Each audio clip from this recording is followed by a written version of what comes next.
guys, how you doing? It's Henry. I'm over some blowers. Welcome to another weekend product review. Today I'm reviewing the XTOOL D5S portable miniature OBD2 diagnostic tool scanner. This is like a tablet. Quick unboxing will reveal warranty information, user manual, and look at this tablet.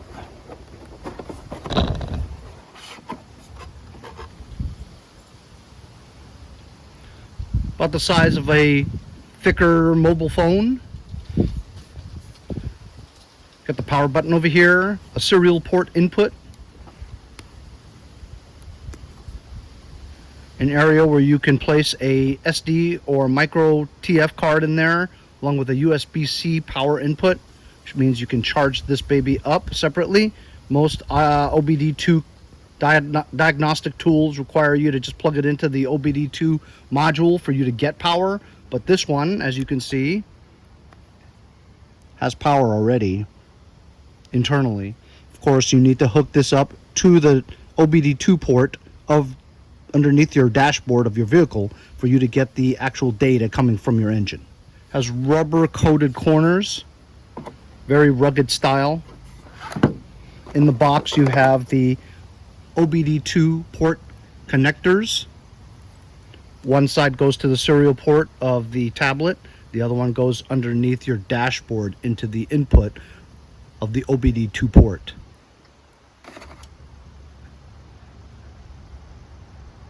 This is a USB-C charging cable to charge up your tablet when need be.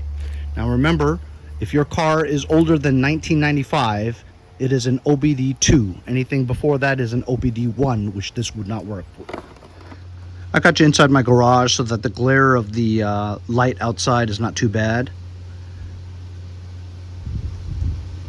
The XTOOL main menu looks like this. You can do an auto scan, a diagnosis of your vehicle, OBD2 special functions updates, which you probably would do.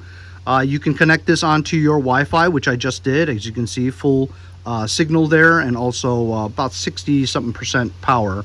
Has a clock there, and if you press auto scan, you do an auto identification, which it scans your port and lets you know what your VIN number is and all the information of your vehicle. The special functions, ABS bleeding, so you can bleed your brakes this way. BMS reset, which is your battery management system controls. EGR Relearn. EPB, which is your electronic parking brake disengage if you want to change your brakes. SAS, DPF, GPF, maintenance, light reset, gearbox matching, suspension system, injector coating, headlight adjustment, window initialization, crank sensor relearn, TPMS reset, throttle matching. Man, oh man, it's a lot of stuff. Updates, right? You need to be connected to your car and more. Your account, settings, blah, blah, blah. Let's diagnose a car. When you diagnose your car, you're in America, presumably. Let's check out my Ford today. So, where is it? Oh, Ford. Have to establish communication with the vehicle. So let's go into my car. We'll connect the cable to the OBD port underneath my dashboard of my car. So today we're going to be messing with my 2010 Ford F-150 Super Crew. It's a two-wheel drive Super Crew, and you would just simply connect the serial port to the serial port of the cable. You can turn these in for a more secure connection if you want. Now this car has over 400,000 miles on it. I think. I have no idea. Could have a new engine, could have a rebuilt engine, but either way, runs like new. But if you did a Carfax on it, it would say 400 or so thousand miles. It's sketchy. That's why I call the truck sketchy. I'm going to plug this underneath the dash and into the OBD2 port. We'll do a diagnostic. Now I've done a lot of OBD2 diagnostic tool reviews, and I always have had an intermittent oxygen sensor fault on here.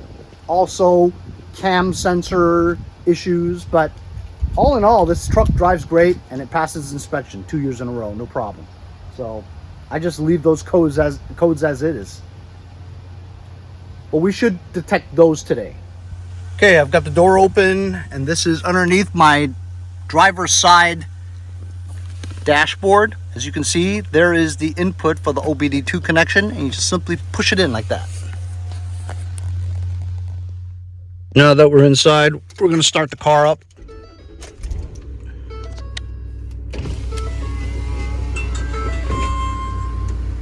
The sun glare is so bad, I'm going to put it here so it's at least sort of in the shadows out of the sun so you can see. Let's do an auto detection, see what happens.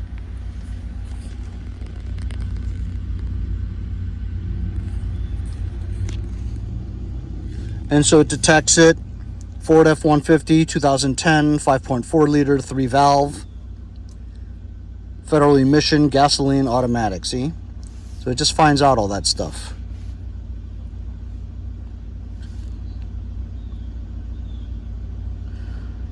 You can check out your powertrain control module, your PCM, your control module of your transmission, anti-lock braking system, restraint control, parking aid module. Just press that for the hell of it. Read the ECU information.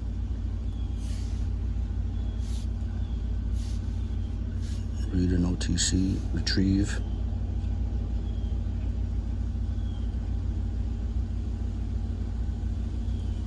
There we go. So we've got a camshaft position timing over advanced bank 1, camshaft position timing over advanced bank 2,